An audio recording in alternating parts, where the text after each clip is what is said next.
Pescados locos have taken a shine to us. Stay in the light. We can't see their eyes if they're wearing a mask.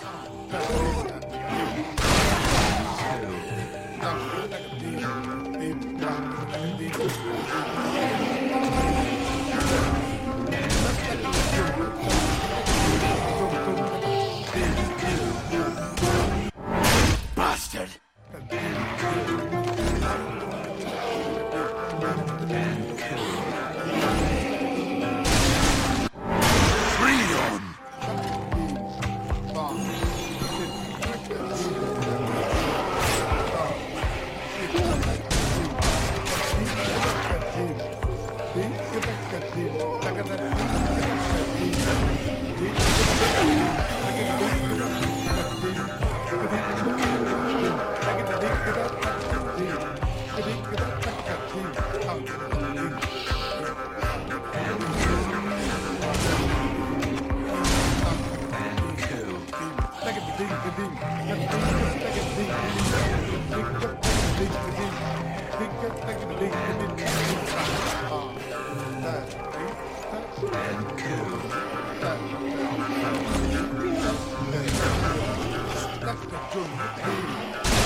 Why do I feel like I'm in a movie? What, were you raised in a barn? Good to know we have the same tastes.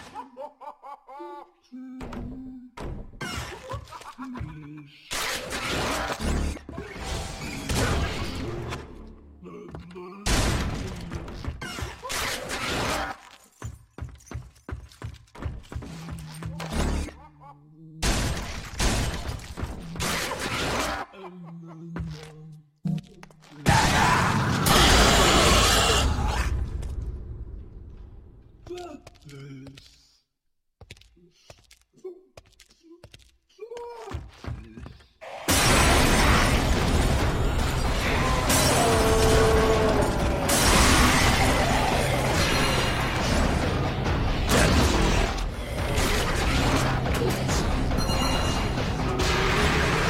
God's sake, how do you stop them?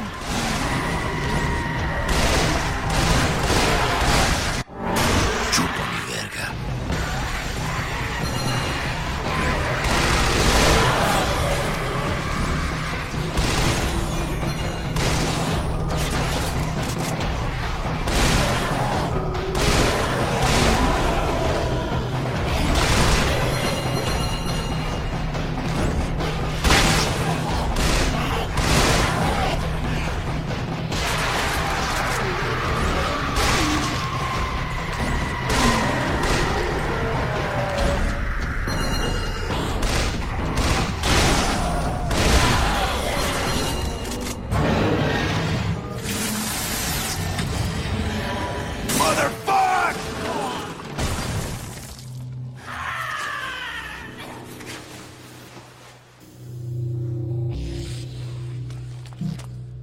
The legend of the Stinky Crow. Caw. For nearly 14 years, his mind had been soaring miles above. But Elliot Thomas was still stuck down on Earth in the boring town of Sinchester. Sinster. What? It's pronounced Sinster. How do you know? My cousin's from Sinster. Never mind. Keep going. Alone in his treehouse, he glued feathers to his wingsuit, readying himself for the day he would join the Phoenixes and Quetzalcoatlus in the sky. "Dinner time," cried his mother from their house across the yard. Elliot sat at the center of the table. A TV dinner was challenging his BO as the dominant smell in the room. On his left, his mother yammered about her day at the ER. On his right, his father was absorbed in his smartphone. As for Elliot, his eyes were fixed on the ceiling fan, the most fascinating personality within a 10-foot radius. In homeroom the next day, Justin Schmakovsky threw a crappy paper airplane at him. Within seconds, Elliot had built a superior vessel. He stood up on his chair and swiftly launched the Papierflieger. What?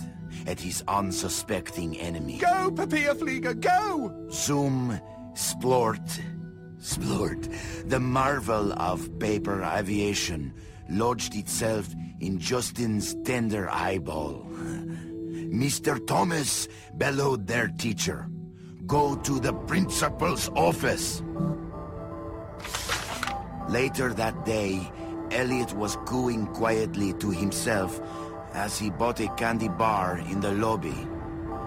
Casey Witchtits was smoking nearby and sneered at him.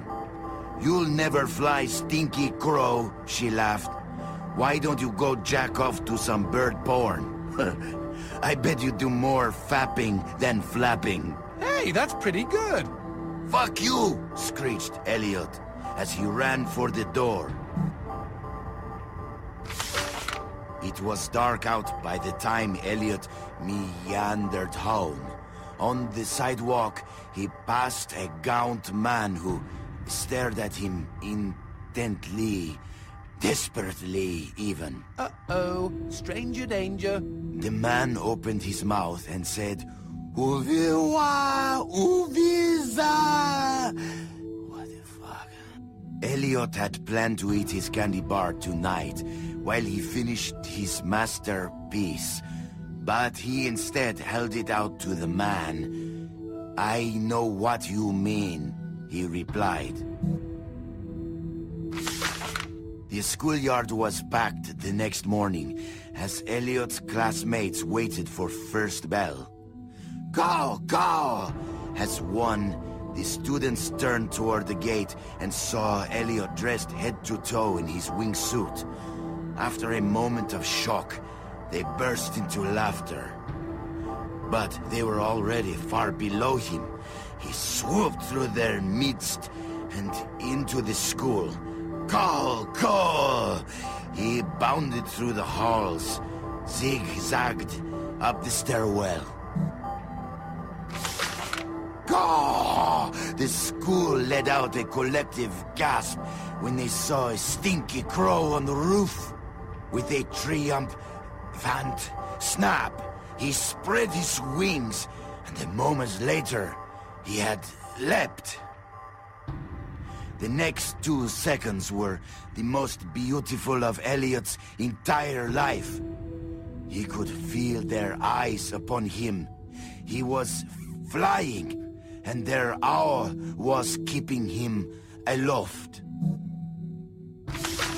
10 minutes later, as guidance counselors wiped bits of Elliot off sobbing students, and the police struggled to piece together the story you are reading now, Elliot's teacher looked down at the wreckage of the boy on the pavement and never forgot what he saw. One bloody hand had formed a peace sign. The other was giving him the finger. It's like an Alanis Morissette song. The end. Okay, lovely. I don't think I'll sleep for weeks. Quedad cojones.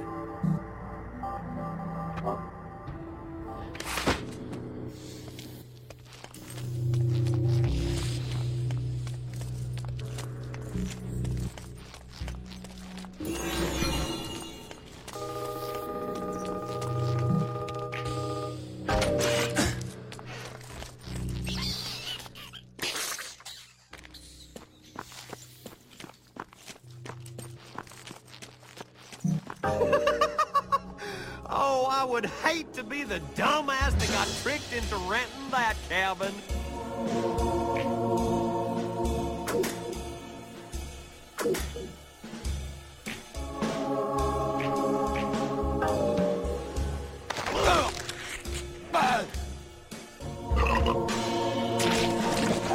Happy trails!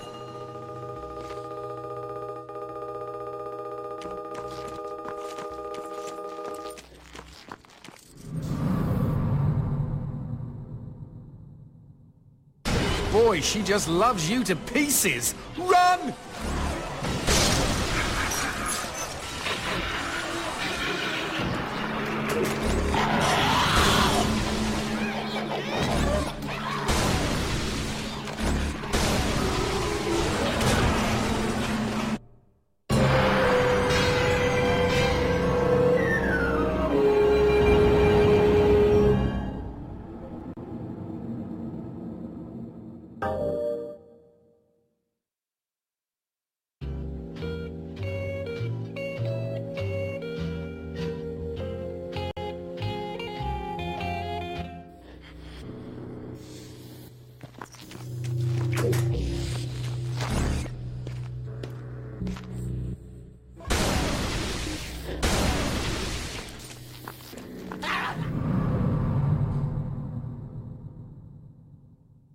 Boy, she just loves you to pieces. Run!